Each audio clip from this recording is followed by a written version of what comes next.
Chat GPT को अचानक से थोड़ी सी नेगेटिव पब्लिसिटी मिल रही है कि उसके इस्तेमाल से हमारा दिमाग कमजोर हो रहा है, और इसका बेसिस है एमआईटी के रिसर्चर्स द्वारा की गई एक स्टडी में जो ट्विस्ट हुआ उस पे आने से पहले मैं आपको बताता हूं कि स्टडी का प्रोसेस क्या था। स्टूडेंट्स के एक ग्रुप को चैट जीपीटी की मदद से एसेज लिखने को कहा गया और दूसरे ग्रुप को सिर्फ अपने दिमाग पे जोर डाल के।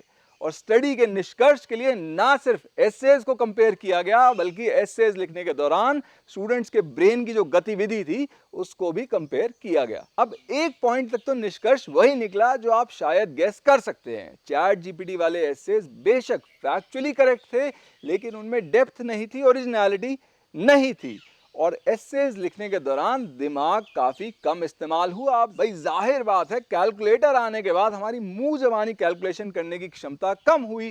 फोन में कॉन्टैक्ट सेव करने की कैपेबिलिटी आने के बाद हमारी नंबर याद रखने की क्षमता कम हुई।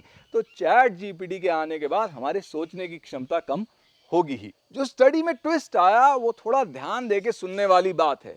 जो नॉन चैट जीपीटी ग्रुप था उसे कहा गया कि अब आप चैट जीपीटी की मदद लेके दोबारा एस्से लिखो। अब की बार उनके दिमाग पे जोर कम पड़ा और उनका दिमाग कम चला।